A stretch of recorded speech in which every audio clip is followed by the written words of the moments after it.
only two of us left alive. That's me and Senator Trafficante. And as far as I'm concerned, we're both going to stay alive because I ain't going to say shit.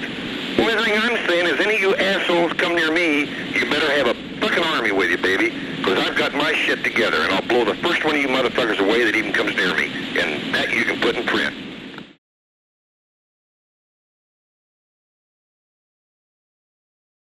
In November 1963, Lee Harvey Oswald was standing between two worlds and two assassination plots.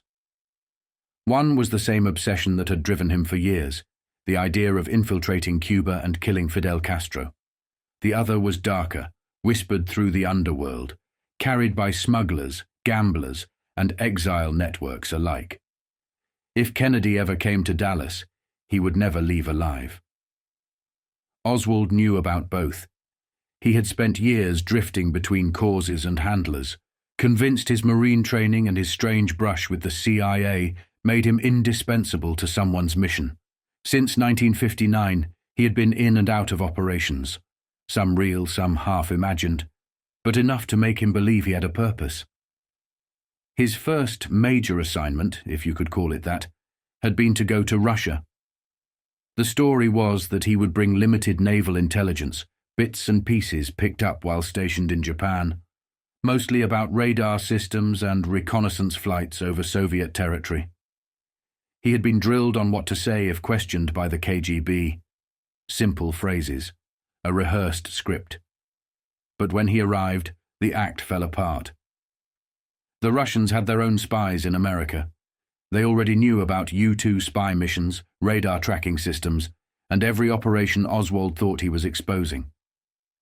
When the KGB interrogated him, his story did not add up. Why defect? Why abandon his country for the Soviet Union?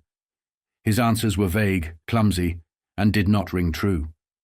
The KGB did not buy it. They gave him a temporary tourist visa and assigned a government minder to shadow him.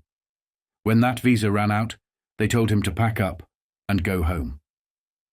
That is when Oswald made his first dramatic move. In a Moscow hotel room, he slit his wrists.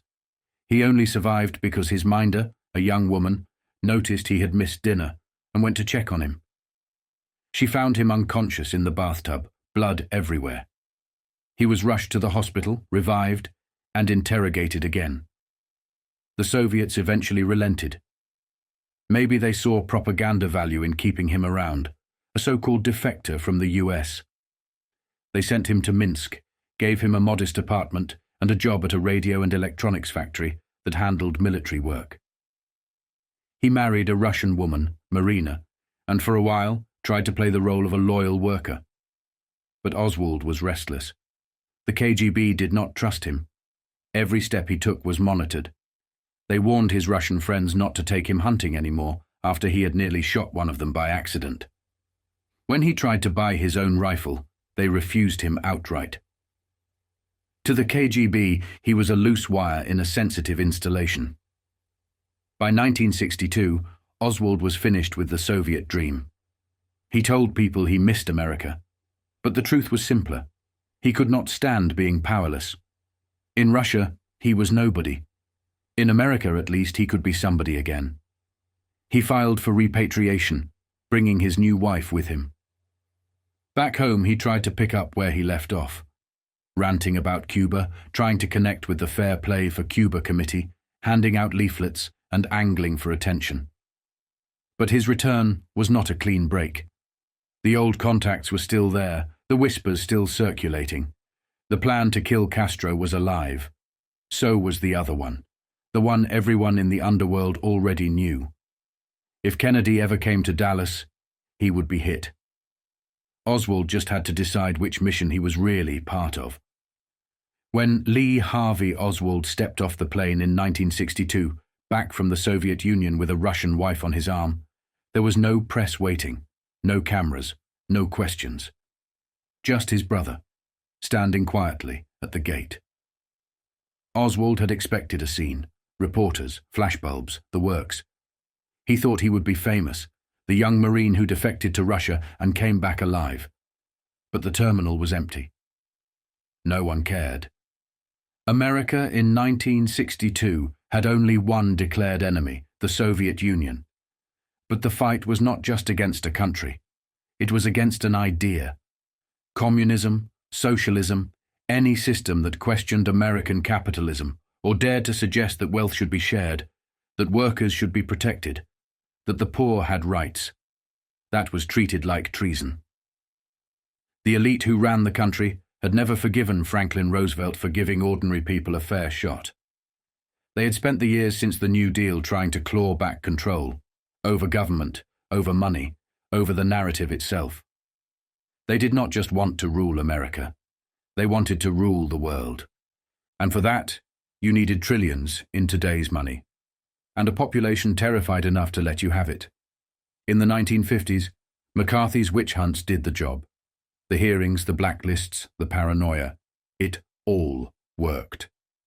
By the early 60s, with Cuba aligned with Moscow and nuclear war hanging over the world, Americans had been scared into obedience.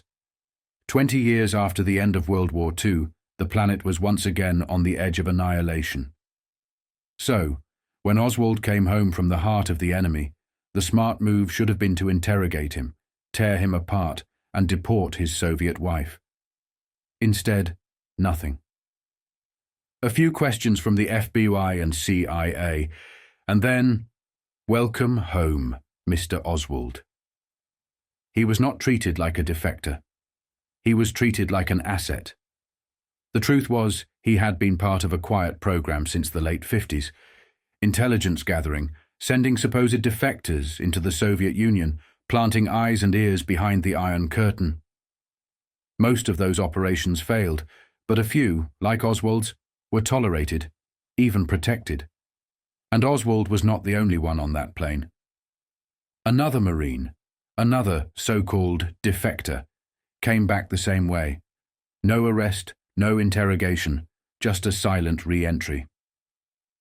Both men had given up their US citizenships, both had lived as Soviets, and both were suddenly back on American soil without consequence.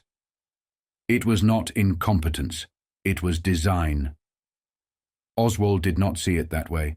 He thought the silence was rejection. He wanted attention. He wanted validation. Instead, he got anonymity. But back in New Orleans, he found a familiar face, David Ferrie. Ferry had been around forever, a strange, obsessive man who flew for Eastern Airlines by day and taught kids to fly for the Civil Air Patrol by night. He had been with the CAP since the late 40s, first in Cleveland, then in New Orleans, where he commanded a squadron at Lakefront Airport. He trained teenage boys in navigation, radio, discipline and flight, half patriot, half fanatic. After one of his cadets died in a crash in 1954, Ferry's reappointment was denied. Officially, he was out. Unofficially, he stayed involved, lecturing, mentoring, hanging around the hangars. That is where Oswald met him. On July 27, 1955, 15-year-old Lee Harvey Oswald joined the Moisant Airport Squadron. Ferry was still teaching there, giving guest lectures, obsessed with aviation and politics. The two of them, one a teenage dropout desperate to belong, the other a failed pilot with wild connections, crossed paths in that small, strange orbit of Cold War New Orleans. Years later, after Moscow, after Dallas, investigators would look back at that moment, July 1955, and realize that the first link in a deadly chain had already been forged.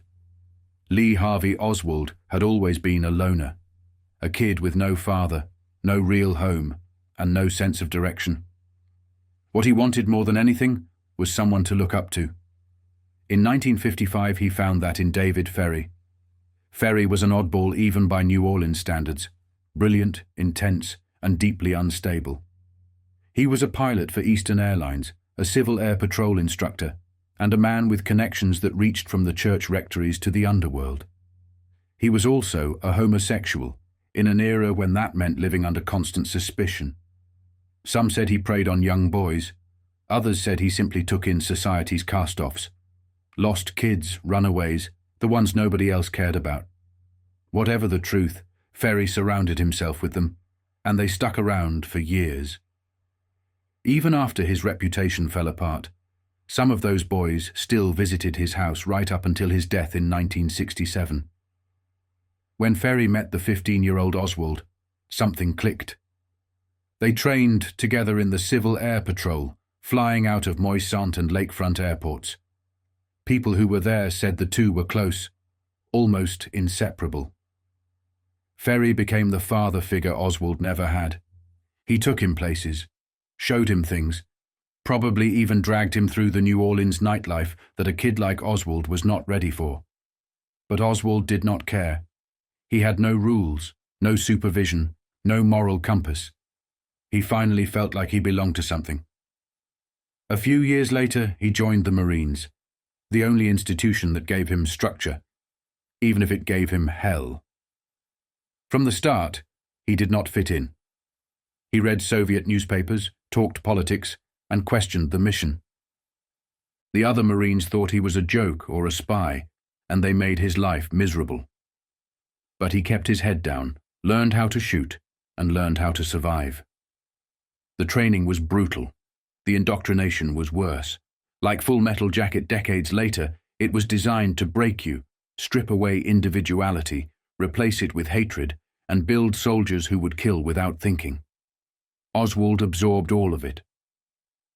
When he finished basic training, he was sent to a base in Japan where America's most secret operations were underway, the U-2 spy flights that kept tabs on Soviet nuclear sites. By 1959, his tour was over. He returned home to a world spinning faster than anyone could control. Cuba was on fire. Fulgencio Batista, Washington's old friend, had ruled like a mafia boss with a country for a racket. He had taken control in the 1950s with US support, turning Havana into a gold mine for American gangsters. The Genoveses, Meyer Lansky, Joe Stassi, they all had pieces of it. Casinos, hotels, sugar, the docks, the politicians, everything. Batista was their man, and he kept the island wide open. But not everyone was happy. Santo Trafficante Jr., the Tampa kingpin who saw Cuba as his inheritance, had been cut out of the real money. He watched Lansky and the New York bosses carved up his father's old territory and treated him like a junior partner. He wanted leverage, someone who could tilt the balance of power. That someone was Fidel Castro. Castro did not get his guns from the jungle. He got them from America. Trafficante, through a network that ran from New Orleans to Dallas and down into Latin America, funneled weapons to Castro's rebels in the mountains. He was not alone. Eduardo, Frank Sturgis, and a few other adventurers, many with intelligence ties, helped grease the operation. Even Richard Nixon gave quiet support early on, hoping Castro would be a nationalist ally, not a Marxist. By late 1958, it was war.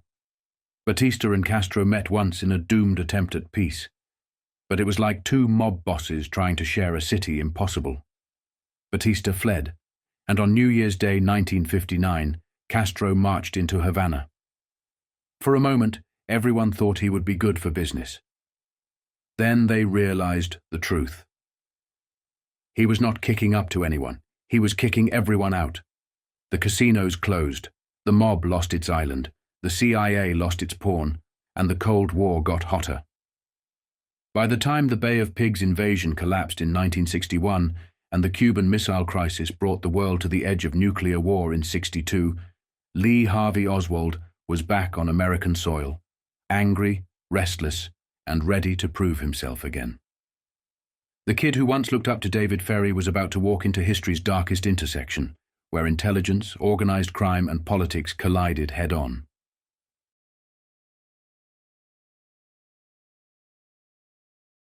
By 1962, the world was a powder keg. Every nation, every ideology, every hidden agenda rubbing up against the next, waiting for a spark. The Cuban Missile Crisis did not start with rockets in a sugar field. It started with fear. That fear had a name: Operation Mongoose. It was the CIA's covert action program against Cuba, approved by the White House and driven by a single obsession: get rid of Fidel Castro. The goal was to provoke an uprising, to create chaos so severe the island would tear itself apart. But it did something else entirely. It pushed the Soviets into a corner, and out of that corner came nuclear missiles. In May 1962, a Soviet delegation visited Havana. On paper, it was about a mutual security pact. In reality, it was about survival. The Cubans did not trust the Americans, not after the Bay of Pigs. They knew another invasion was coming. Mongoose made that clear. To Moscow, it looked like the US was planning to finish what it had started. Nikita Khrushchev decided to act before Kennedy did. If America could put nuclear weapons in Turkey, the Soviets would put theirs in Cuba. The decision set off a chain reaction that almost ended the world. Castro later said if that security pact had been announced publicly, there might never have been a crisis. But instead, the missiles were installed in secret, under a web of Soviet lies and denials. When American surveillance planes finally caught them in mid-October, the game was up. Kennedy went on television, his brother Robert by his side, and announced the discovery to the world. The next 13 days were the closest mankind ever came to nuclear war. Decades later, when the men who had lived through it sat together in Havana, the Americans, the Russians, the Cubans, the story that emerged was even darker. Robert McNamara, Arthur Schlesinger, Ted Sorensen, even Ethel Kennedy sat across from Castro himself. Everyone was older, more reflective, but the tension was still there. The Russians admitted that Mongoose had been the trigger. Schlesinger called it silly and stupid. McNamara said he didn't think it was worth a damn. Sorensen, Kennedy's speechwriter, even apologized, saying Mongoose had gone beyond the president's original intent. To Castro, the missiles were not about aggression. They were about protection. Insurance that Cuba would not become another Guatemala, another Hungary. The Soviet Union had 17 nuclear warheads for everyone the USSR possessed. The missiles in Cuba were meant to level the playing field. But when the crisis ended, the island was betrayed. The missiles were withdrawn in a deal between Kennedy and Khrushchev. Cuba was ignored. Castro never forgot that. "We didn't believe in Kennedy's no-invasion pledge," he later said. Even if he kept it, it was only good for 6 years, and it was only words. In a secret speech to his party in 1968, Castro vented his fury at the Soviets for using him like a pawn. He had wanted equality among socialist nations, not subservience. The Americans had treated him as an enemy, and the Russians as a tool. Back in Washington, the crisis left scars and vulnerabilities. The most powerful man in the world had his own brother as Attorney General, and that made everything personal. It was not just policy anymore, it was family business. Robert Kennedy was tearing into organized crime, squeezing mobsters, using Joseph Valachi's testimony to rip open La Cosa Nostra for the first time in history. The hearings, the indictments, they were drawing blood. And while the Kennedys were going to war with the Mafia, they were also working with the same underworld through Operation Mongoose. The CIA needed contacts, smugglers, soldiers of fortune. They turned to the same men the Justice Department was trying to lock up: Santos Trafficante Jr. in Tampa, Carlos Marcello in New Orleans, Sam Giancana in Chicago. These were the people being hunted on one side of the government and hired by the other. It was madness. The same time Robert Kennedy was ordering Hoover to crush the mob. The CIA was using that mob to assassinate Castro. Mongoose was being run out of safe houses in Miami and Louisiana, Marcello's backyard. The agents working with the Mafia were told to retrain, rearm, and prepare for another Bay of Pigs. They recruited the old hands: E. Howard Hunt, Frank Sturgis, the same network of Cuban exiles who had been left to die on the beaches in 1961. Everyone was told another invasion was coming. Then it did not. Kennedy made peace with Khrushchev instead. The missiles came out, and the exiles, the mob, and the CYA were left humiliated and betrayed again. The president who had promised to bring down Castro had suddenly gone soft, even reaching out through back channels to see if someone inside the Cuban regime might turn against him. For men like Marcello and Trafficante, it was unforgivable. They had risked everything on the word of the Kennedys, and got double-crossed. By the end of October 1962, everything was unraveling. The Mafia was cornered. The CIA was exposed. The Cubans were furious. The White House was divided. And just as the world stepped back from nuclear annihilation, another kind of explosion was being set in motion, one that would hit Dallas the following year. And just a few months before, in August, as if the universe wanted to send a message, Marilyn Monroe was found dead.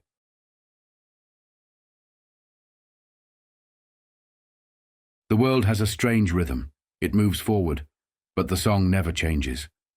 The instruments just get sharper, the technology more efficient, the propaganda more polished. History does not repeat itself by accident. It is rehearsed. By the turn of the millennium, that cycle had already been playing for decades. In April 2001, 5 months before the world changed forever, a story ran in the Baltimore Sun. The headline barely caused a ripple, but in hindsight, it was the sound of a match being struck. U.S. military leaders propose terror acts against Americans. Blame Cuba. The story came from a new book by James Bamford, Body of Secrets.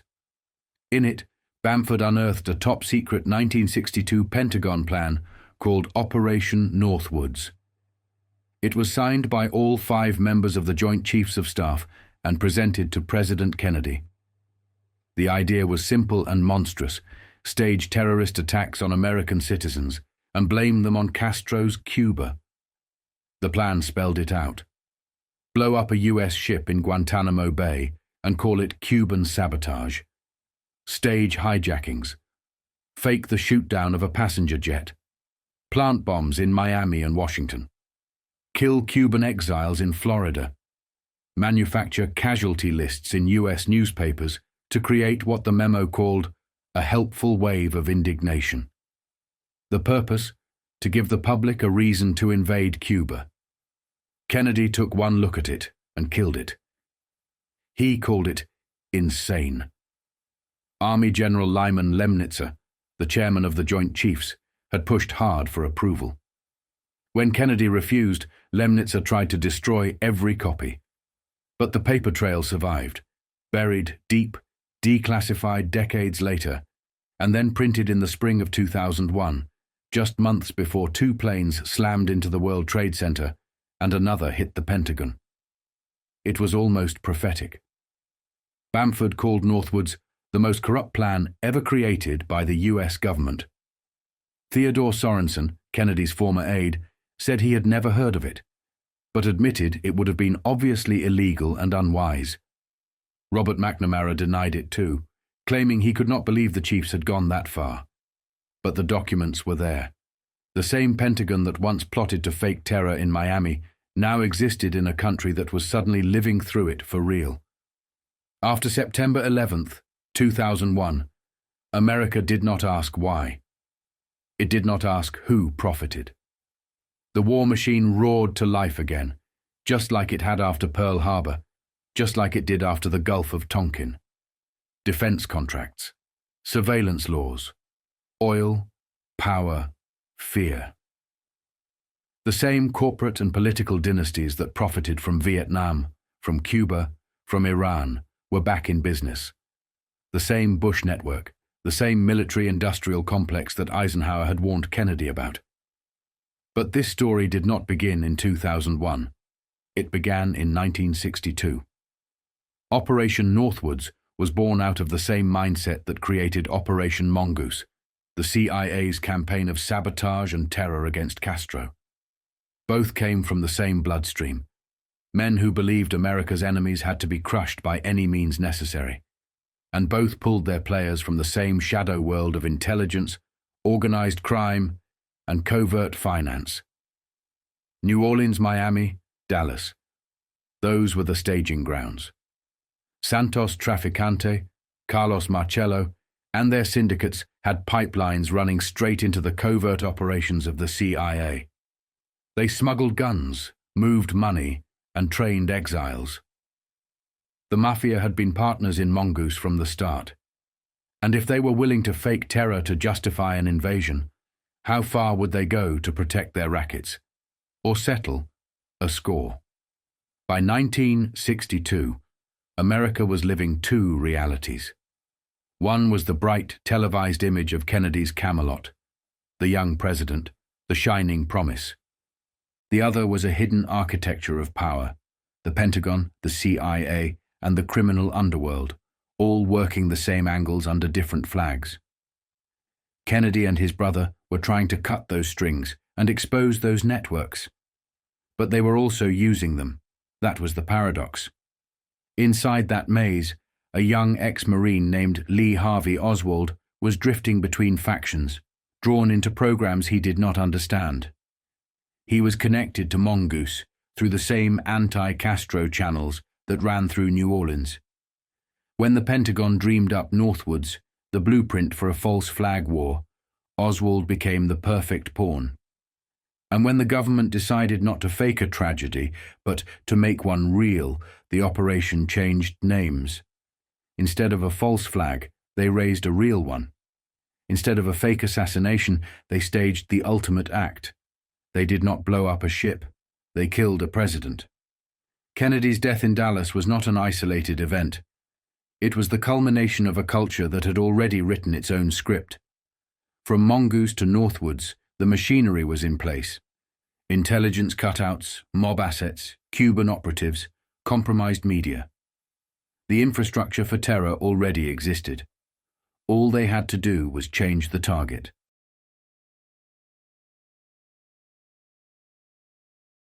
In February 1945, the war was nearly over, but the world was about to be carved up like a territory after a gangland hit. At the Livadia Palace in Yalta, 3 men sat down to decide the future of the planet: Franklin D. Roosevelt, Winston Churchill, and Joseph Stalin.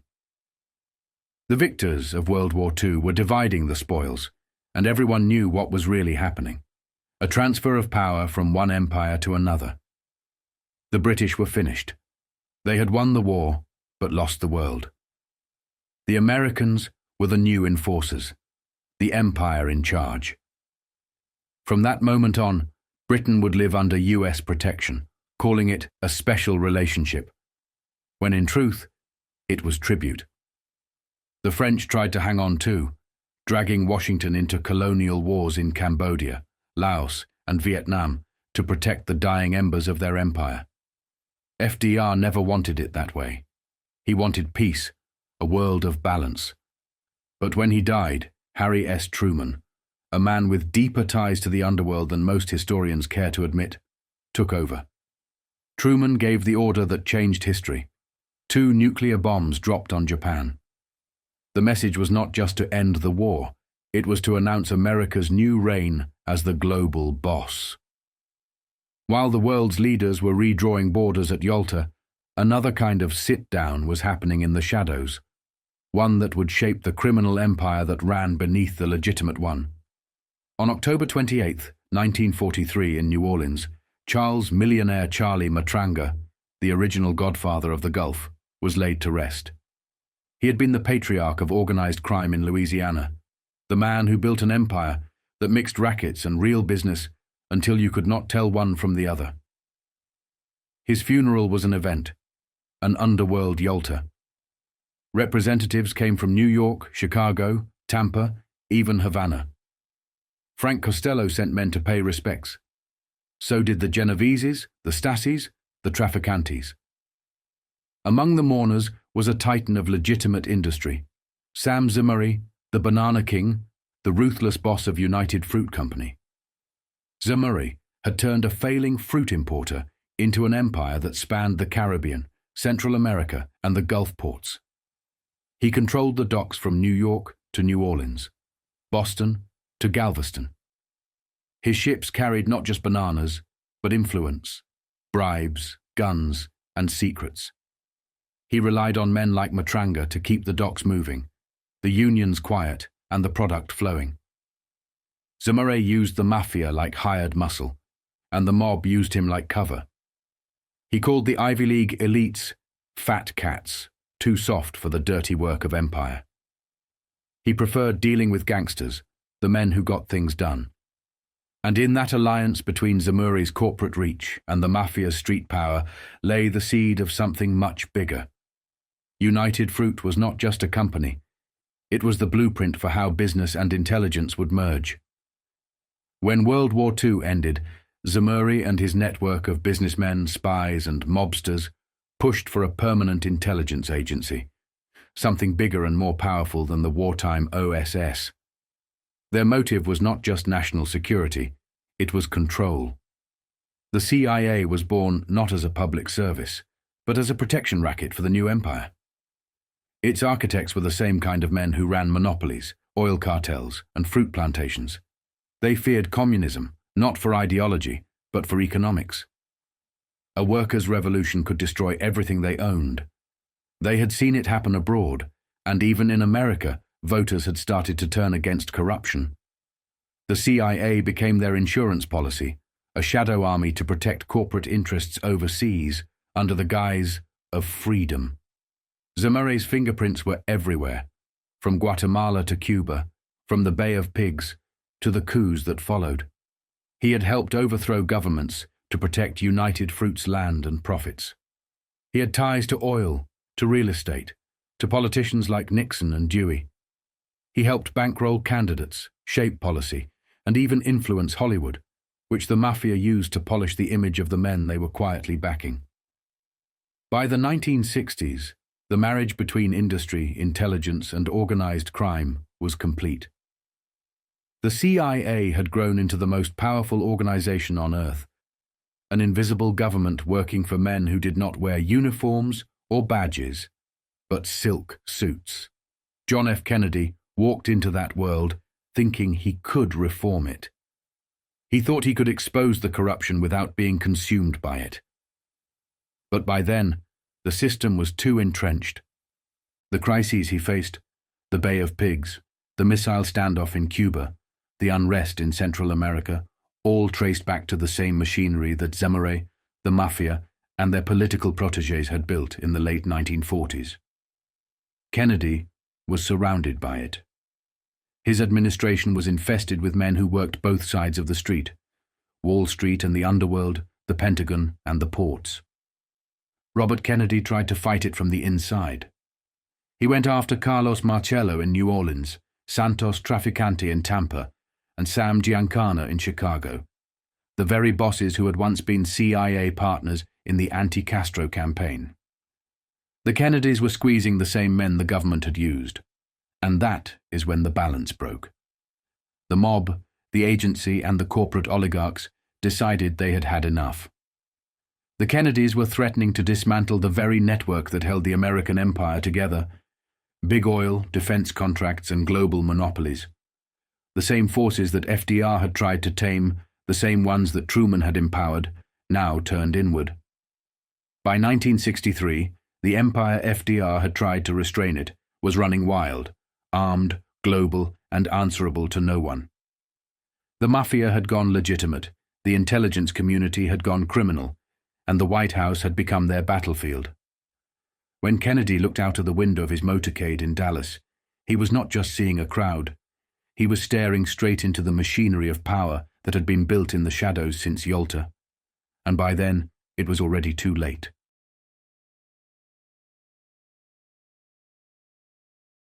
By the spring of 1963, Lee Harvey Oswald was no longer just a disillusioned ex-Marine. He was a man being steered, tested, handled in ways that suggested something larger was at play. Whether he knew it or not, he was drifting into the shadows of what looked like a friendly version of Operation Northwoods, a live fire experiment that blurred the line between simulation and reality. On the night of April 10th, 1963, former Major General Edwin A. Walker was sitting at his desk at 4011 Turtle Creek Boulevard in Dallas, filling out his income tax forms. A single bullet shattered the quiet. It tore through his window, missed his head by an inch, and buried itself in the wall behind him. Splinters from the glass cut his arm. Walker, ever the soldier, grabbed his pistol and went looking for the shooter. The Dallas papers the next morning made it sound like a battlefield dispatch. Sniper makes attempt on life of General Walker. Detective D.E. McElroy told reporters, "Whoever fired that shot was shooting to kill." Walker, the far-right firebrand who had been arrested months earlier for inciting riots against integration at Ole Miss, did not hesitate to point fingers. He blamed communists, leftists, Castro sympathizers, anyone aligned with the enemy he had been fighting since Korea. The press ran with it. To the public, it looked like a Cold War assassination attempt, another chapter in the ideological war tearing through America. What no one knew, not the police, not the reporters, not even the FBI at first, was that the man who pulled the trigger was Lee Harvey Oswald. That fact only surfaced months later, after the Kennedy assassination, when Marina Oswald told investigators her husband had confessed to the shooting. The details she gave were chillingly specific. He had taken his rifle, said he was going to take a shot at Walker, and returned home pale and shaken. She remembered him muttering, "If I had hit him, they would have caught me." The logistics did not make sense. Oswald could not drive. He lived with Marina and their baby at 214 West Neely Street, a cramped second-floor apartment barely 2.5 miles from Walker's mansion. Carrying a long rifle through Dallas was not something you could do on foot without attracting attention. Someone had to have driven him there. Someone had to have helped. That is where the story starts to bend toward something more organized, something rehearsed. Photographs of Walker's house, taken from different angles, were later found among Oswald's possessions after November 22nd. He had scouted the property, studied sightlines. This was not an impulsive act by a lone misfit. It was a field test. Walker's neighborhood, Highland Park, was the last place you would expect a communist gunman to stage an attack. But it was the perfect theater for a controlled operation. High visibility, a Cold War villain as the target, and a built-in narrative that painted the enemy as bold and ruthless. And if this was a trial run, a prototype of Northwoods, then the outcome was ideal. Nobody died. The headlines screamed, "Communist plot," and the public fear index went up another notch. Oswald said nothing afterward. He slipped back into his routine, handing out leaflets, talking about Cuba, trying to get work in New Orleans. But people who crossed his path later said he bragged about the Walker shooting, not with guilt but pride, as if he had been part of something bigger. One witness connected to Jack Ruby swore Oswald had called it the test that proved I could do it. Whether the general himself was aware or complicit remains speculation, but the timing was too neat to ignore. Walker's shooting came just days after he had finished a nationwide anti-communist speaking tour with evangelist Billy Haggis, an operation they had literally called Operation Midnight Ride. The attack instantly made Walker a martyr for the far right and gave his campaign against Kennedy's softness on communism a national platform. The shot fired that night didn't just graze a wall in Dallas. It pierced the curtain between government propaganda and covert manipulation. Oswald's bullet was a rehearsal, a small-scale model of something the architects of power had already drafted on paper: how to stage terror, assign blame, and steer a nation's emotions toward a desired goal. 6 months later, they had run the same play on a grander stage. This time, the target would not be a retired general sitting at his desk. It would be the President of the United States, riding through the streets of Dallas in broad daylight. By the spring of 1963, Lee Harvey Oswald was deep to ever climb out again. The shot he fired at General Edwin Walker had been a test, a live-fire audition for a bigger stage. When nothing happened, no arrest, no questioning, No headlines with his name on them. He understood what that meant. The people around him could make problems disappear. They had power. They had reached. And now he belonged to them. He was not charged. He was not even suspected. The shooter who nearly killed a decorated U.S. general in his own home simply vanished into the background of Dallas life. That kind of protection did not come cheap. In the months that followed, Oswald was pulled deeper into the orbit of men like Banister and David Ferrie, old intelligence hands, ex-FBI and CIA contractors who had one foot in the underworld and one in the anti-Castro movement. Banister's office at 544 Camp Street in New Orleans was a frontal detective agency by name, an intelligence cutout in practice. Ferry was a pilot, a fanatic, a man with strange energy who seemed to float between Catholic charities, exile training camps, and covert airstrips. Together they were running operations that blurred the line between official U.S. business and organized crime. When Oswald joined them, he was desperate to prove himself.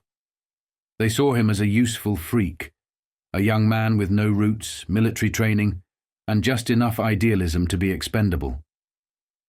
What Banister and Ferry did not know, or did not care to ask, was that Oswald had lived in the Soviet Union, had a Russian wife, and a child. That he spoke the enemy's language, that he had been a defector who came home unpunished. The last thing he wanted was for these ultra-right anti-communist men to know that. To them, a Red was not a person. It was a target. So Oswald lied. He played the part. He mirrored their hatred for Kennedy, for Castro, for communism itself. He started parroting their lines, watching, listening, trying to belong. He did not realize he had walked into a world where loyalty meant nothing. New Orleans in 1963 was an intersection of everything the government could not control: CIA gunrunners, Cuban exiles, Mafia money, and right-wing fanatics, all using the same safe houses, the same airfields, the same shell companies. It was chaos disguised as patriotism. Oswald's job was simple: do what you are told. He acted as a courier, a messenger, a watcher. He ran information between Ferry's network and Banister's office. Some say he was also feeding intel back to the FBI and the Office of Naval Intelligence, a low-level informant who thought he was still serving the flag. By now, the Cold War had gone thermonuclear in spirit, if not yet in weaponry. The CIA was running black ops across Latin America, Operation Mongoose among them, while the White House was publicly calling for restraint. The Kennedys were trying to rein in the mob and the agency at the same time, while the same men were still cutting deals with each other overseas. In one breath, Robert Kennedy ordered raids on mob fronts in Louisiana and Miami. In the next, the CIA was using the Mafia's smuggling routes to get guns and men into Cuba. The contradiction was fatal. When the CIA began classifying the exile groups as friendly assets or non-friendly assets, the fallout was explosive. Those deemed non-friendly were suddenly raided, shut down, or deported. Weapons caches were seized. Money vanished. People were arrested. Every raid pushed the anti-Castro hardliners further into the arms of the mob and further against the Kennedys. Oswald was caught in the middle of it. He was not CIA. He was not mob. He was not exile. He was a ghost walking through all three worlds, trying to prove he mattered. By that summer, he had crafted a new identity to help him cross borders. He reopened a one-man chapter of the Fair Play for Cuba Committee, a pro-Castro group that had been watched by the FBI since its creation. He had leaflets printed with the Camp Street address, the same building where Banister's office was.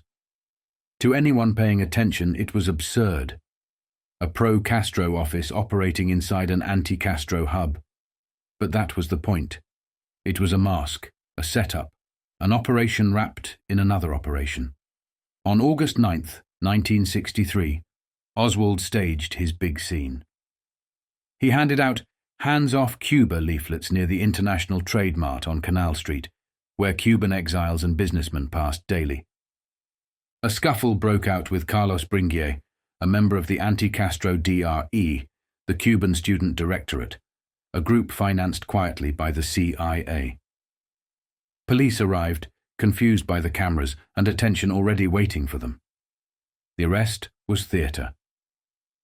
Oswald insisted on being charged, fingerprinted, photographed and booked. He wanted a record, a trail, a symbol. Days later, he was on local radio debating Bringuier about Cuba. An ex-Marine turned Marxist defending Castro live on air. It made no sense unless you understood the real objective: to build a legend. Oswald needed to look like a radical, a defector, a lone sympathizer who might just have it in him to do something violent. To the men behind the curtain, Banister, Ferry, Bringuier, it was perfect. They were helping create the character who could one day take the fall. Behind the scenes, Carlos Bringuier was feeding information to his contacts in the DRE and the CIA. John Martino, another anti-Castro operator with mob ties, was in the same loop. Together, they formed a perfect bridge between US intelligence, organized crime, and the Cuban exile underground. The same network that had been running Mongoose and plotting hits on Castro since 1960. Oswald was being positioned. He thought he was heading toward Havana to join the revolution and maybe kill Castro himself. But what he did not see was that he was being groomed for something else entirely. Something closer, something domestic, something that would shock the world. By late 1963, the trap was already set. Oswald had the cover, the motive, the training, and the enemies. All he needed was a target.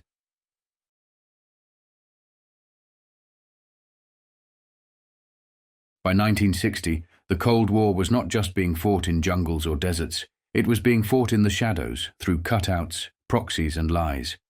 That autumn in Miami, the CIA breathed life into an old revolutionary group and turned it into a weapon. The DRE, the Directorio Revolucionario Estudiantil, or Student Revolutionary Directorate. Originally, these were the same student firebrands who had helped Castro topple Batista in Havana back in 1959. But once Castro seized power and began purging anyone who questioned his communist drift, the DRE men realized they had been used. By early 1960, many were on the run, hunted by Castro's new regime. When they escaped to Florida, the CIA was waiting for them, with money, training, and a new mission. Turn their rage back on Havana. By October 1960, the DRE had become an American operation in everything but name. Its base of operations sat in Miami, but it had cells in New Orleans, Houston, and New York. Its leaders, Rolando Cubella, Manuel Salvat, and Carlos Bringuier, were trained, paid, and handled by the agency. The DRE's orders were simple: stage propaganda, sabotage, and street actions to create the illusion of a Cuban underground still fighting Castro.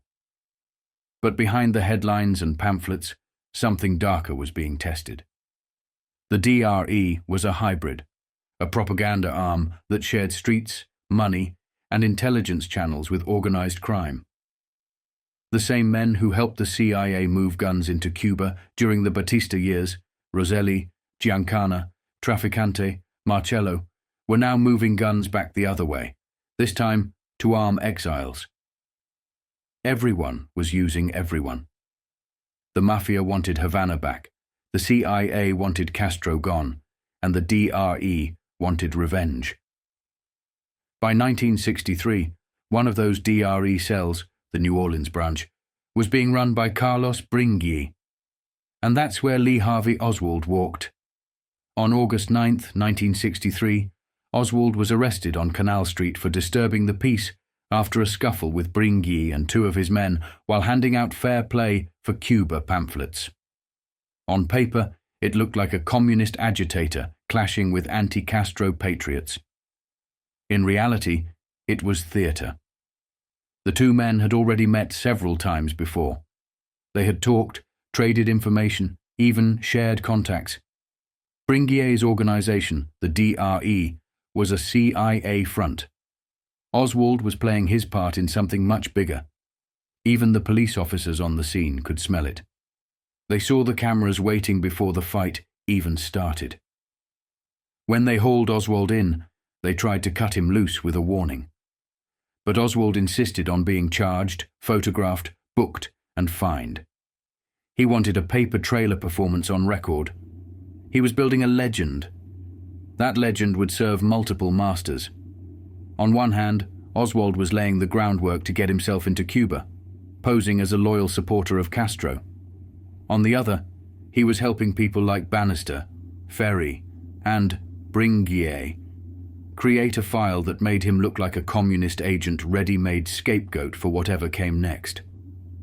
The connections ran deeper. The address on Oswald's leaflets, 544 Camp Street, was the same building where Banister kept his detective office. Around the corner, at 531 Lafayette, was another of Banister's fronts, a shell that funneled money and weapons to the exiles. The overlap was too tight to be coincidence.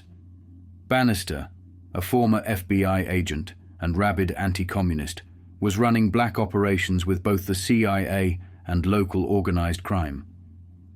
By mid-August, another story was breaking, one that made all of these men very nervous.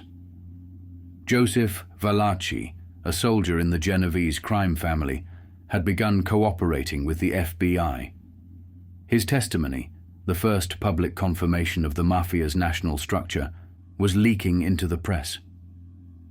For the first time, the American public was reading names like Carlo Gambino, Sam Giancana, Santo Trafficante, Russell Bufalino, and Carlos Marcello. That was the same week Oswald was arrested. While Valachi's story ran on front pages, exposing the underworld's hierarchy, Oswald's arrest did not even make the papers. It was a blip. But inside New Orleans, the two worlds were colliding. In the Camp Street network, men like Ferry, Sergio Arcacha-Smith, and Charles Spiesel were beginning to realize that the money funding their exile work, the donations from businessmen and political backers, was mob money. The same families that the Kennedys were trying to destroy were the ones underwriting the anti-Castro war. It all connected. The CIA, the DRE, and organized crime. And right in the middle of that web sat Carlos Marcello. Marcello's grip stretched from the docks of New Orleans to the casinos of Havana. He financed exile operations, owned politicians, and still had the ear of people inside the intelligence world. When Kennedy and his brother began their war on organized crime, Marcello took it personally. To men like him and Trafficante, the Kennedys were bad for business, and their crackdown on the Mafia was bleeding into the covert world that had kept the CIA fed since 1947. By late 1963, the cracks were showing. The CIA wanted control over its friendly assets in Miami and New Orleans. The Mafia wanted its money and influence back. The Kennedys wanted them all gone. And Oswald, broke, desperate, and eager to matter, was trying to prove himself to both sides at once. He built his communist persona to get a Cuban visa. He played along with right-wing handlers to show loyalty. He believed, in his strange and fractured way, that he was helping the cause. To kill Castro, to protect America, to make history. But to the people around him, he was already something else entirely. A pawn with a perfect paper trail. A patsy waiting to be framed. The CIA, the Mafia, and the DRE had been running parallel wars since 1960. By the fall of '63, those wars were colliding, and Lee Harvey Oswald was walking straight into the crossfire.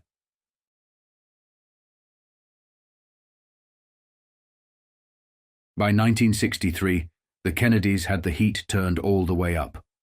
The targets were clear. Sam Giancana in Chicago, New York's top earners, and Carlos Marcello in New Orleans, whose false paper Guatemalan birth certificate case was finally headed to trial. Jimmy Hoffa was being boxed into new court dates on two fronts. Johnny Roselli could not breathe without a tail.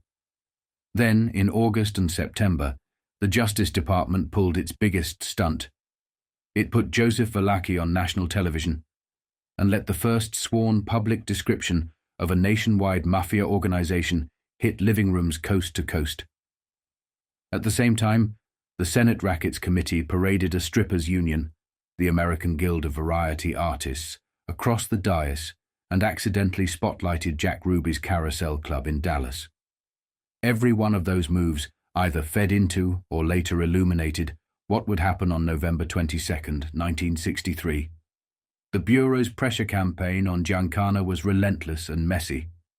Chicago agents bugged the Armory Lounge and wired phones around his circle, then started rough shadowing, parking on his bumper, following him onto golf courses, making sure he knew they were there. It rattled him. He bailed out of a moving car without setting the brake. He tried to shake tails at night. His lawyers sprinted into federal court demanding an injunction. They lucked into a friendly judge, Richard B. Austin, who blasted the Bureau for stonewalling and fined the special agent in charge $500 for contempt. Bobby Kennedy was furious at the ruling. Hoover, furious at the optics, quietly ordered a pause on the most obvious saturation. A higher court stayed the judge's hand a few days later, and surveillance resumed. The chess never stopped. Meanwhile, Giancana kept moving Honolulu with Sinatra in June, the Dominican Republic in May, Miami, Canada, California, Florida, Pennsylvania, New York. Reporters caught wind. Sandy Smith in the Sun-Times wrote up Sam's Dominican casino ambitions and his summer at Sinatra's Calneva Lodge, where a fistfight broke out involving Phyllis McGuire's business manager and had to be peeled apart by Sinatra and a valet. Nevada's Gaming Control Board brought Sinatra in and extracted a promise. No more Sam in Nevada. When gossip queen Dorothy Kilgallen piled on, Rat Pack at Villa Venice, Phyllis in Come Blow Your Horn, as a favour to Sam, the singer riding high with the White House set, the stink spread from Reno to D.C. Then Smith pushed again on August 16th. Giancana, CYA, Cuba, dates mangled, assassination unspoken, but the bones were there. The leak forced Langley to brief itself. Dick Helms told director John McCone that yes, there had been a 1960 to 1962 CIA mob plot to whack Castro, and pretended it was dead. The Kennedys had just forced the agency to say out loud what had been whispered for years. The same men the Justice Department was hunting at home had been covert partners abroad. Valacchi's hearings opened September 25th, with RFK explaining the underworld's architecture and asking Congress to legalize wiretaps so the Bureau's bugs could turn into admissible evidence. Valacchi followed for days. Murder stories, 5 families flowcharts, cross-country rosters. On October 11th, Chicago police officers Orlando Wilson and William Duffy named names: Sam Mooney, Giancana, at the top in the Windy City. Bugs picked up Sam raging that Hoffa had stiffed him on a $3 million Nevada deal. Now all this heat comes on, and I can't even get a favor out of him. After Valacchi, Giancana, and Chucky English worried out loud that one rat begets another. When a legitimate land deal balked because federal heat would be all over it, Sam exploded, "I cannot do a thing anymore. I'm just gonna hit and run, hit and run." He still had channels. Richard Kane, supposed clean police officer, in reality a mob ear inside the sheriff's office, was writing organized crime reports for the state. Sam's circle whispered about leverage. Playboy Porfirio Rubirosa, holding a compromising photo of Pat Lawford. If Sam could get it, maybe solve a few government problems. Phyllis McGuire swore him off, then boomeranged back by mid-December. At Calneva in late July, Sinatra's guest list included Roselli, now sleeping with Judith Campbell, who had already bounced between Giancana and the president. An army officer later claimed Roselli ran a Florida assassination camp that summer. The paperwork never surfaced, but the smoke hung heavy. Down in Florida, Santo Trafficante kept his head low and his hands moving arms deals with Dominic Bartone, a post-Bosch casino play in the Dominican Republic, a rumored stake with Hoffa in Puerto Rico's Hotel Ponce de Leon. An extortion caper spun off Cuban-era pesos, laundering ended with Milwaukee Phil Aldericio indicted. Trafficante slipped the noose. His lawyer Frank Regano threatened to sue the FBI if they did not ease off. Old Havana associate John Martino hit a book tour, I Was Castro's Prisoner, that conveniently took him to Dallas in early October. On October 15th, Tampa's police brass testified that Luis Santos, aka Trafficante, ran the Tampa Borgata. The papers splashed it, and Santo took the hint. Stay invisible, keep the pipeline open. The Bureau took its own lumps and hit back. In April, New York agents jumped at the funeral of Carmine Lombardozzi's father's beaten, gun stolen. The response did not make the file, but the street heard it. Angelo Bruno told his people that agents went straight to Carlo Gambino. Any more hands laid on FBI men, and we will change our methods with you people. Another bug caught Buffalo's Stefano Magaddino raging that, from the president on down, they were under siege. Then a son snarling, the president should drop dead, the whole family. While that undeclared street war churned, justice pushed wiretap bills and immunity statutes to break omertà in court. And in New Orleans, the government kept sawing at Marcello, lining up the false birth certificate case that had kept him in the country, following his money into Dallas, where Jack Ruby, a small-time club operator with big-time acquaintances, was taking phone calls he shouldn't and bleeding cash he didn't have. Ruby's world ran through AGVA, the Variety Artists Union that looked like a union, collected like a union, and functioned like a skim. Dancers paid dues, initiation fees, and welfare contributions. Owners posted salary bonds. Nothing came back. Withholding was not collected. Girls got pushed into bee-girling and prostitution to keep the doors open. The national office, run in practice by Jackie Bright, made friendly calls to certain owners when bonds were difficult. Bright bragged to a reporter that when a club threatened him, "Come get it and you'll go out in a box," he called a few people who were friendly disposed, and the money appeared by morning. On the Hill, he denied the whole thing, then admitted the union had people who are friendly disposed because they employ AGVA's members. Translation: the mob owned the rooms, the cash, and the union badge that kept the dancers moving. Calumet City, across the Illinois line, was a conveyor belt of strip houses, run on cash, no taxes, no records. The true owners never on paper. Miami was open. Cleveland, Buffalo, and New York investors staking clubs while the locals looked away.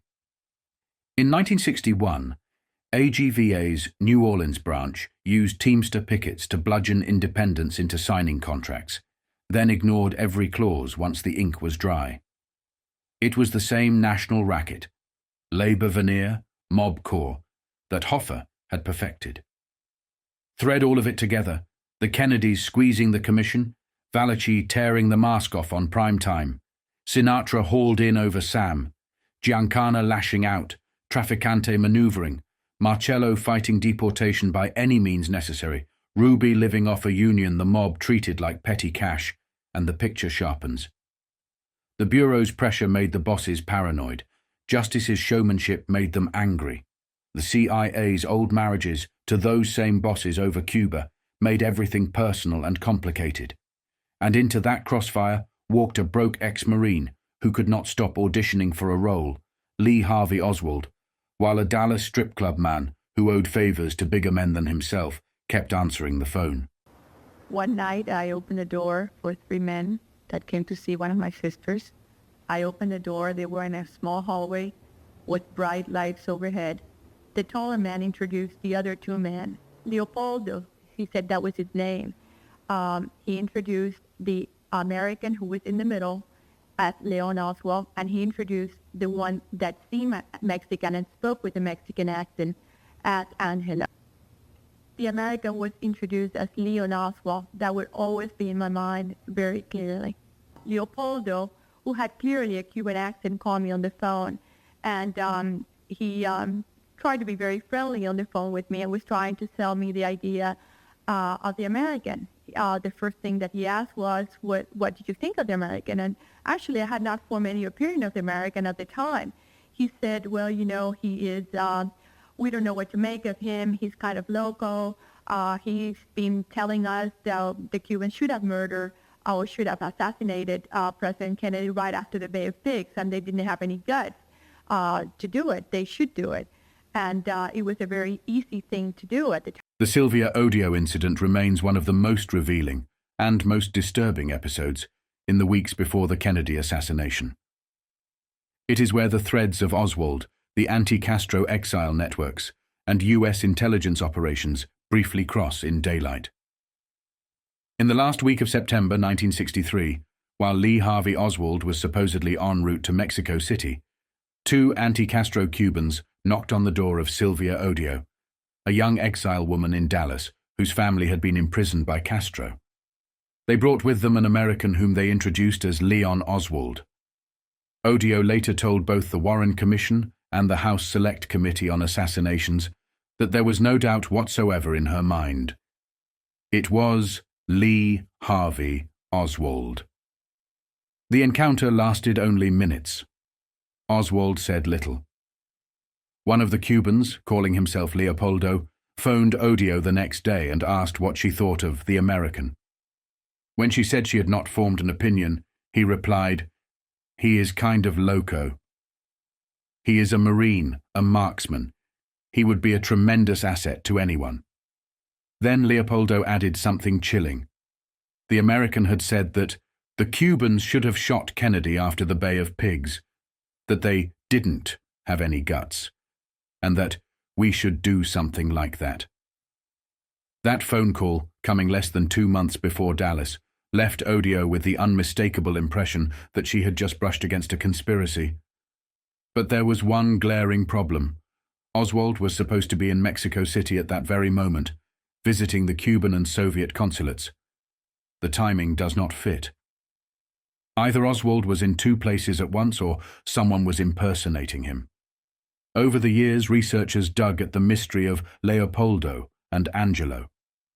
In 2004, a Cuban exile named Angelo Mercado, who later called himself Angelo Kennedy because of his admiration for Bobby Kennedy, claimed that he had been one of the men who visited Sylvia Odio, and that his partner was Bernardo de Torres, a Bay of Pigs veteran, CIA asset, and sometime investigator for Jim Garrison in New Orleans. De Torres, Mercado said, was Leopoldo. He also told how the visit to Odio, part of a CIA-run setup, had been designed to link Oswald to Castro's enemies and pre-frame him for Kennedy's murder. Mercado was devastated by the realization. He idolized the Kennedys and never knew he had been used. Mercado added one more layer, that Bobby Kennedy himself had dispatched his anti-Castro network earlier that summer to keep an eye on Oswald in New Orleans. They had reported back that something's wrong with this man. Bobby allegedly replied, "The FBI has him under control." They did not, and when Oswald slipped through that control, so did the plot. Meanwhile, independent evidence points to another team of suspects, Loran Hall and Larry Howard, 2 right-wing anti-Castro mercenaries fluent in Spanish, both ex-members of Brigade 2506.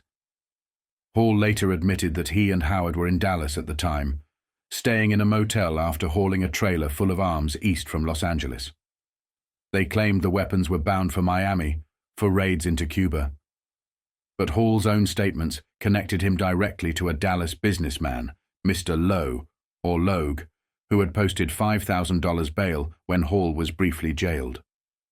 Hall later described a meeting at Logue's office, where a small group of Cuban exile funders discussed raising $20,000 for an exile government, until one man interrupted and said he would rather put up $50,000 and have Kennedy's head blown off. Hall swore he walked out. When Hall testified before the HSCA in the 1970s, he repeated his story but added a note of menace. A National Enquirer reporter taped him saying, "As it stands right now, there is only 2 of us left alive. That is me and Santo Trafficante, and I ain't gonna say anything. You mess with me, you better have an army, because I will blow the first one of you away." The timeline between September 23rd and October 3rd, 1963, the gap between Oswald's supposed Mexico City trip and his verified presence back in Dallas, remains one of the most contested 10 days in the assassination record. The Odio incident, the Mexico City imposter, and the crisscrossing of exile operatives all suggest that Oswald, or someone using his name, was being positioned as a bridge between anti-Castro Cubans and the future crime in Dallas. Whether Oswald knew it or not, someone was laying a trail that pointed directly at him. And Sylvia Odio was the first person to hear it spoken out loud. Talk of killing Kennedy, weeks before anyone pulled the trigger.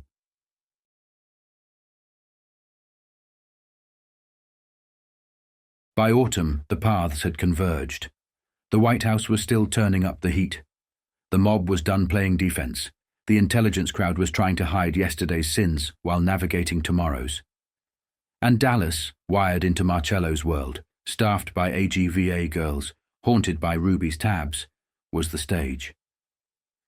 AGVA was a classic shakedown in a tux, skimming members' dues while strong-arming club owners for labour peace, then kicking the take uphill. The Teamsters wrote the playbook. AGVA ran the local chapter. Owners like Jack Ruby were trapped in the squeeze. His 1963 headaches prove it. After Dallas, the FBI vacuumed up everyone who ever knew Ruby, helped by Jack's own big mouth and the country's hysteria. They found ex-employees, suppliers, police officers, barkeeps, out-of-town bookers. What they did not grasp was the economy he lived in. They asked if he was a communist and called him a loyal American. They did not follow the money. Nobody in the Dallas office bothered to map the carousel's cash flow. Even when a live lead, Paul Roland Jones, facing perjury in New York, offered to go back to Dallas and dig out Ruby's motive. Jones told them what every operator knew. You pay the police if you want to breathe. The Bureau passed. The carousel ran like the rest of the circuit the Senate Rackets Committee had already exposed. Ruby booked dancers through a national pipeline: St. Louis, San Francisco, New Orleans, Honolulu. The girls carried AGVA cards and got nothing for them.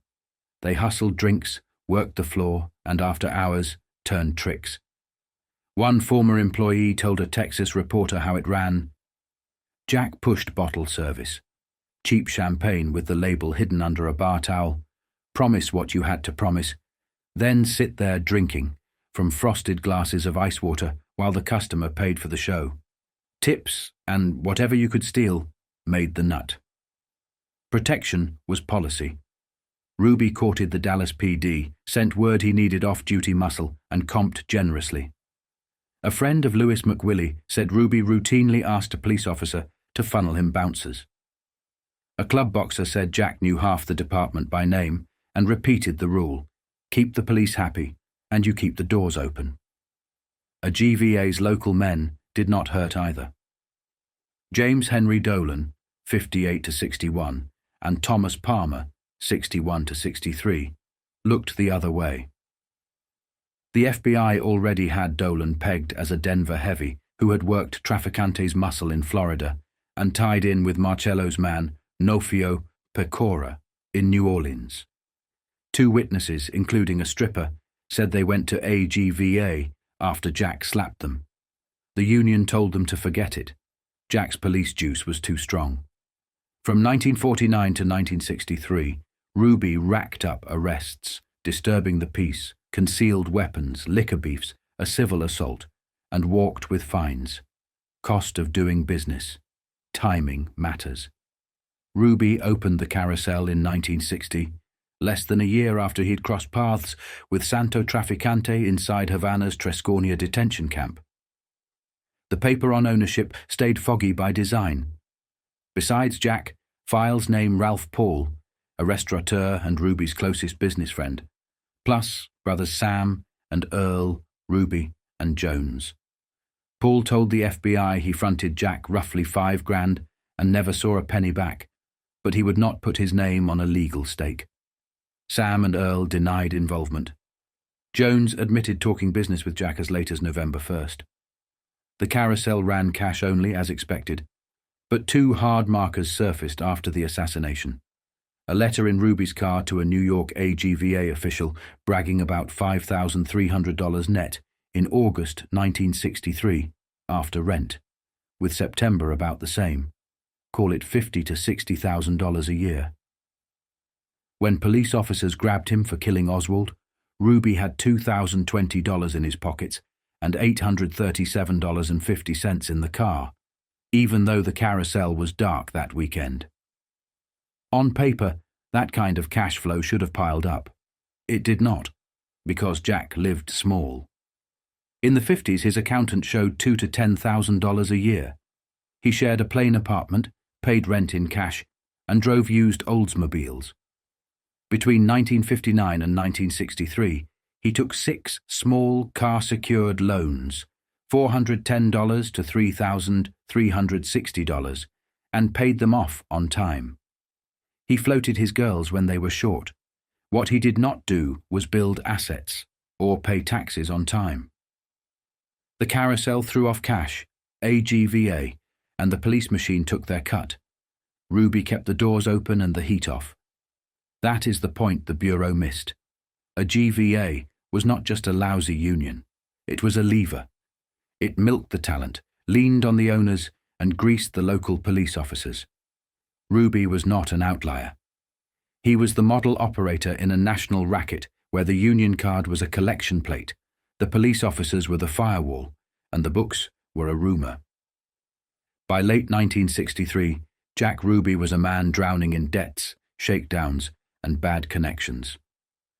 On December 9, 1963, the IRS had him on the hook for $44,413.86, roughly $4,400 in back income tax, and about $40,000 in cabaret excise tax.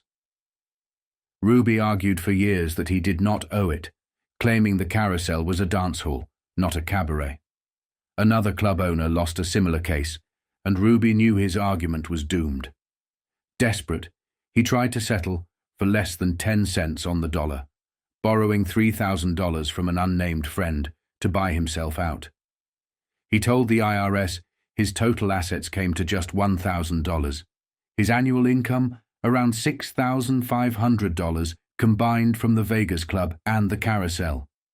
2 IRS agents even considered taking the deal, admitting they would never collect otherwise.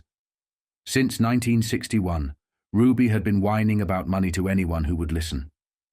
He blamed AGVA, the mobbed-up performers union, for his losses, claiming the union allowed competitors like Abe Weinstein at the Colony Club to run amateur nights, letting girls work below scale, and undercut him. A GVA had supposedly banned it, but Ruby said it continued anyway. He wrote angry letters to AGVA's Los Angeles regional office and even flew to New York in August 1963 to complain directly to the national headquarters. On the surface it sounded petty, gripes about stripper pay and amateur nights, but what Ruby was really describing was extortion. The carousel was bleeding from every direction: union dues, welfare payments, kickbacks, and street taxes. Whatever the club grossed, probably $30,000 to $60,000 a year, was getting vacuumed up by hands far above his own. Those hands belonged to AGVA's enforcers, local mob figures like Joseph Civello and the Campisi brothers, and perhaps even Chicago connections from Ruby's past. Civello, arrested at the 1957 Appalachian meeting, was widely believed to be Marcello's man in Dallas, his conduit between Louisiana and Texas. He sent gifts, Christmas sausages, to New Orleans every year as tribute. FBI files showed phone calls from the Campese's Egyptian lounge to New Orleans several times a day, often tied to betting. Yet local law enforcement swore they were clean. Dallas Police Intelligence Lieutenant Jack Revel told the FBI in 1961 and again in 1964 that the Campese's were legit. Sheriff Bill Decker said Civello had gone straight. Both statements were lies by omission. The truth was, they were untouchable. Ruby was not just another club owner caught in their shadow. He was part of their network. His phone records in 1963 proved it. In the months before the assassination, Ruby made and received calls from a half-dozen known mob figures. Some of them were big-time. Louis McWillie, his old friend and gambling partner from Havana, now working in Las Vegas with Trafficante's people. Irwin Weiner, a notorious Chicago bail bondsman tied to Hoffa and the Teamsters. Robert Barney Baker, Hoffa's muscle, a union enforcer and ex-con. Murray Mo Miller, another Hoffa-connected operator Ruby reached the next day. Lenny Patrick and David Yaris, Chicago hoods. Ruby had known since the old neighborhood. In September 1963 alone, Ruby called McWillie 6 times. McWillie later admitted Ruby had asked him for help contacting AGVA's top brass, a strange obsession that had taken over his conversations that fall. When Hoover briefed the Warren Commission in March 1964, he quietly noted that McWillie was affiliated with Santo Trafficante and Dino Cellini in Havana, 2 names already burning through the FBI's Mafia CIA files. On October 26th, Ruby placed an 8-minute call to Irwin Weiner in Chicago. Weiner, a Hoffa associate with a long mob pedigree, refused to discuss it with the FBI afterward. On November 7th, Ruby spoke for 17 minutes with Barney Baker, Hoffa's enforcer, who had just finished a stretch for extortion. Ruby then phoned Murray Miller the next day for 4 minutes, then called Baker again for 14 more. All 3 men claimed the talks were about AGVA, Ruby's favorite cover story. But it does not take much imagination to see what those lines were really carrying. He was reaching out for protection, for leverage, maybe even for orders. At the same time, he was fielding mysterious incoming calls. His drifter handyman Larry Crawford, who lived in the Carousel during October and November, told investigators that an unknown man phoned 3 or 4 times a week, never leaving a name. Ruby knew who it was, but would not say. 2 separate witnesses later told the FBI that Roy Pike, a bartender at the Carousel, bragged that Ruby was connected to Hoffa and the mob and made payoffs to the Dallas police. The Bureau found Pike, but he backed off, claiming only to have heard rumors about Teamster money behind Dallas's Cabana Motel. Still, even James Hoffa Jr., years later, told crime journalist Dan Moldia that his father probably knew Jack Ruby. Looking back, Ruby's phone trail reads like a convergence map, from Trafficante in Florida to Marcello in New Orleans, to Hoffa's men in Chicago. His constant talk of union problems may have been code for money flow, protection, or debt. In that world, every favor had a sponsor, and every debt had a price. By the fall of 1963, 3 of Robert Kennedy's main enemies, Trafficante, Marcello, and Hoffa, were all under siege, and all had spoken openly about killing the president or his brother. Their lawyer, Frank Ragano, later confirmed he had heard them discuss it together. Their networks were intertwined. Marcello's lines ran through Banister and Ferry to Oswald, Trafficante's through Loran Hall and the Cuban exiles, Hoffa's through Baker, Weiner, and the Teamsters' muscle. Ruby, broke, angry, squeezed by the unions and the police officers, was orbiting all of them. Whether he knew it or not, by November 1963, he was not just part of Dallas nightlife anymore.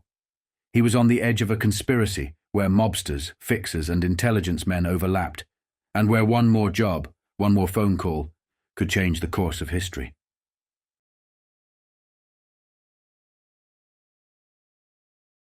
Batista took the island like a man grabbing a briefcase off a bar. Warnings came and went, rebels in the hills, Castro among them, but he did not care. By late 1958, he was cornered. First, Meyer Lansky tried to talk sense into him. It did not matter. The real pressure did not come from casino bosses. It came from the men who could move governments, William Pawley and J.C. King from the CIA side, Nixon's orbit on the political side. In December 1958, Pawley and the Havana station pressed a step-down plan. David Atlee Phillips and other agency hands were already floating the same line. Castro could be managed. They were wrong. The new boss in Havana blew up the old business model, casinos, skim, the whole pipeline. The hardliners who had armed Batista and leaned on Nixon suddenly found their man had turned into a Soviet trophy. It was personal and humiliating. Out of that rage came Operation Mongoose, run by Edward Lansdale, with shooters, smugglers, and spooks all pointed at Cuba. Lansdale rode it out of the Kennedy White House. Bill Harvey, the blunt instrument, was in the mix. The mission hit Castro anyway, any time. The paradox. To do it, the government kept crawling back to the very mob families Bobby Kennedy was trying to bury on national television. By 1963, the contradiction was naked. Hearings, charts, headlines, Valachi telling America the Mafia was real, while the same underworld was still wired into anti-Castro ops. Inside that mess, Phillips, one cog, then a big cog, helped build the scaffold around a broke ex-Marine named Lee Harvey Oswald. Gaetan Fonzi of the HSCA got the break years later. Antonio Veciana, head of Alpha 66, said his handler, an intelligence man he knew as Maurice Bishop, ran their training, money and targets. Early September 1963, Dallas. Veciana walks into a downtown building and sees Bishop talking to a pale, slight American. They step outside, talk some more, and part. After November 22nd, Veciana recognized the face on TV, Oswald. Investigators later heard from a JM/WAVE colleague that Phillips sometimes used the Bishop alias.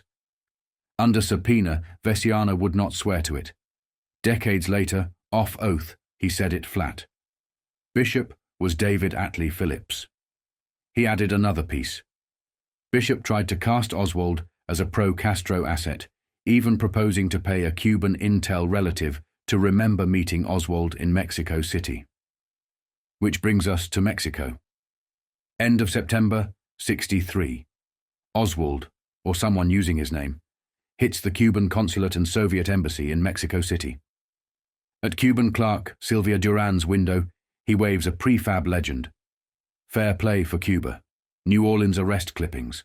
Russian wife. Communist Party card. Duran thought it stank. Real FPCC people got vetted through party headquarters in New York. They did not just walk in with scrapbook pages. The Soviets told him to apply through Washington. He pushed for exceptions.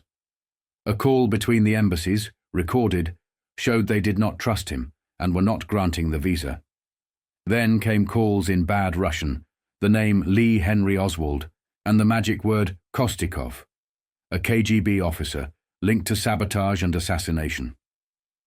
Duran swore she was not working Saturdays. The accents on tape did not match Oswald's decent Russian. The timetable did not match either. The weekend of Sylvia Odio in Dallas. 2 anti-Castro men bring an American who gives the name Leon Oswald. The Cuban Leopoldo follows up.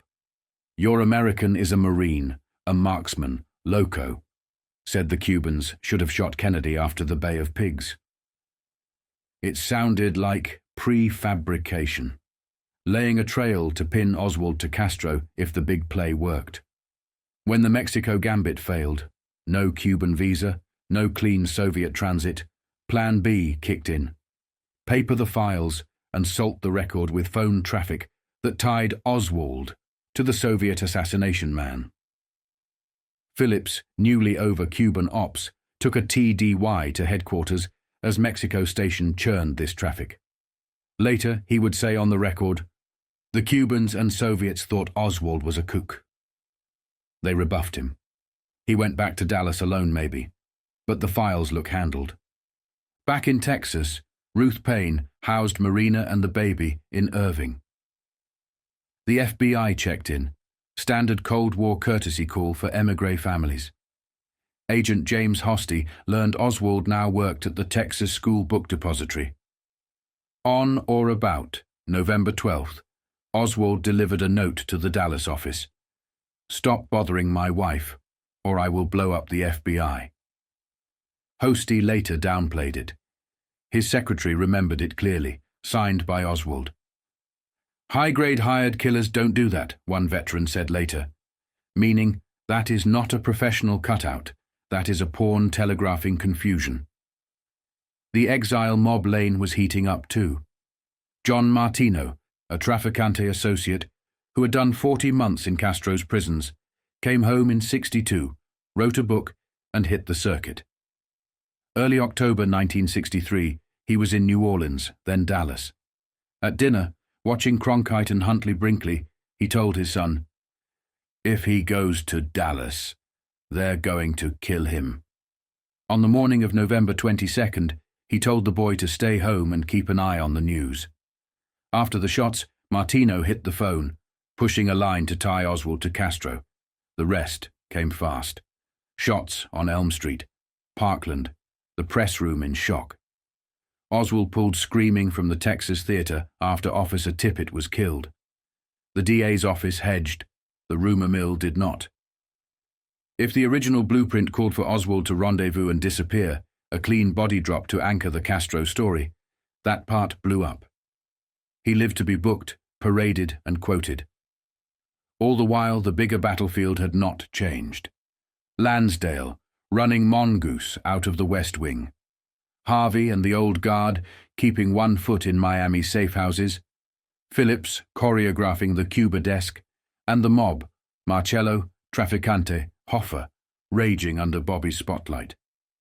The same men who had moved guns and money with the CIA in the early 60s were now watching Valachi sketch their structure on TV. The cover was gone. The alliances were not. Stack the pieces, Batista out, Castro in. The Soviets now in America's backyard. Mongoose nailed to the White House door. Statecraft by sabotage. DRE/Alpha 66 propaganda, and raids fed by intelligence cutouts, and mob routes.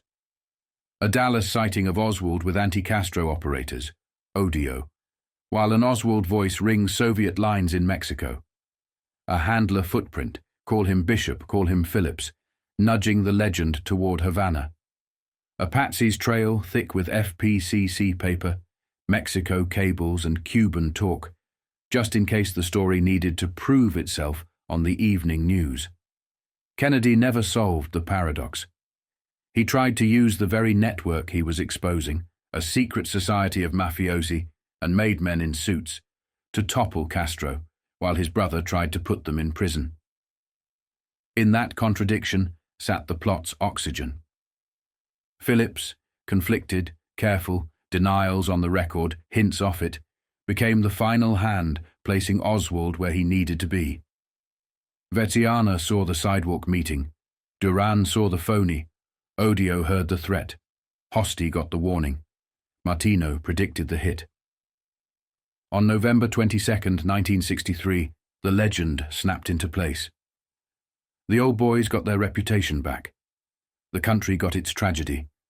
And the paper trail pointed where it was meant to point, toward Cuba, even as the real architecture of the job ran through Dallas, New Orleans, Miami, and the men who had been in the room since Batista. The original plan was simple. Oswald shoots, slips away to a rendezvous, and gets erased. No body, no trial. Then a rumor. Private plane out of Texas, down to Mexico City, quick hop to Havana. Enough smoke to force Washington toward Cuba. It did not happen. Oswald lived long enough to be grabbed at the Texas Theater. That changed everything. Now he could talk. In Washington, Lyndon Johnson saw the tripwire. Oswald had turned up at the Cuban consulate and the Soviet embassy in Mexico City, just enough to light sirens. Johnson, worried the killing could be used to trigger a war, built a political fuse box, the Warren Commission. The message was stability, no wider plot, no enemy state, everybody go home. Meanwhile, John Martino, Trafficante's associate who had done time in Castro's prisons, could not hold his water. He privately told two people he'd helped put the Dallas job together. One was Newsday's John Cummings, whom he invited to his Miami kitchen, where Cummings once met Santo Trafficante himself. Martino said Oswald was supposed to meet a conspirator at the Texas Theater and get taken off the board there. Disappear. That part misfired. The public saw a different show. A New Orleans anti-Castro spokesman said on air that Oswald had chaired a pro-Castro fair play for Cuba front 2 months earlier, debated communism on local media, renounced his citizenship, lived in the USSR, married a Russian. In Dallas corridors, Oswald, battered, half-lit by TV bulbs, kept asking for a lawyer. I did not shoot anybody. I work in that building. I would like legal representation. Nobody has told me anything except that I am accused of murdering a policeman. Inside Homicide, Captain Will Fritz told reporters the case was cinched. Oswald killed the president. Outside, you could feel the other current. Mob action talk humming through the press room. Jack Ruby, a clubman who lived on favors, police access, and mob tolerances, hovered at the station all weekend. He tried to slip into Oswald's interrogation once and got stopped. Sunday morning, he did not get stopped. Ruby took one step in the transfer bay and fired into Oswald's gut on live television. Jack Ruby is the name. He shot Oswald. In the ambulance, in court, later in his cell, Ruby rambled about hidden hands. The world will never know the true facts. People who had so much to gain, in very high positions. Back at the FBI field office, Agent Hosty's superior ordered Oswald's threatening note destroyed. Oswald's dead. There can be no trial. Get rid of this. Hosty flushed it. Roughly 30 people in the office knew. Mexico City was the other fault line. By then, Hoover had a problem he could not say out loud. The voice on at least one Mexico City tape. The man calling himself Lee Henry Oswald, talking Kostikov and visas in bad Russian, did not sound like Oswald. Hoover told Johnson as much the next morning. CIA said the tapes were destroyed. They were not. Warren Commission lawyers Coleman and Slauson later listened to a tape in Mexico, still there in 1964. If an imposter used Oswald's name 6 weeks before the murder to pin him to Castro and the Kremlin, someone else was writing the script. Enter David Atlee Phillips. He was a key CIA operator on Cuba and Mexico City in the fall of '63, later identified by some exiles as the man behind the alias, Maurice Bishop. In retirement, Phillips drafted a fictionalized outline. A CIA Latin America chief confesses to his son. We established Oswald's Marxist bona fides, tasked him to kill Castro, helped him in Mexico City, rehearsed the plan, sniper, upper floor window, motorcade route, for Havana. I don't know why he killed Kennedy, but he used the same plan. The CIA didn't anticipate it, but we're responsible. A novel treatment, not sworn testimony, but it fits the scaffolding. The files salted toward Cuba before the fact, the cleanup after. Antonio Vetiana, Alpha 66 founder, later said Bishop asked him, after the assassination, to have a relative in the Cuban embassy system lie that he had met Oswald in Mexico City. A last-minute spike to hardwire Oswald to Cuban intelligence and lock the narrative in place. The point was to stampede the machinery, the Warren Commission, the press, toward a cover story that fenced off the real architecture of the job. Officially, we are left with two verdicts. Warren Commission, 1964. Lone Gunman. House Select Committee, 1979. Probably a conspiracy, likely involving organized crime. Plenty of historians refuse to chase it further, worried about the conspiracy label, defaulting to time heals all doubts. But the pieces have been on the table for years, if you care to pick them up. The Odio visit, the Mexico tapes, the Kostikov line, Martino's prediction and post-murder push, Ruby's access and motive, the Hosty note, the handlers who kept steering the trail toward Havana. What was lost was not only a life, it was a path not taken. Kennedy had already drawn his line. No strategy of annihilation. Keep the country out of another war in Asia. If he had lived and kept the young with him, Vietnam may have been a different chapter or no chapter at all. We will never know. We know this much. The man set up to vanish did not. He talked, then he died. The story meant Havana landed in Dallas, and the country was told to stop asking questions because the answers might force it into a war the new president wanted no part of.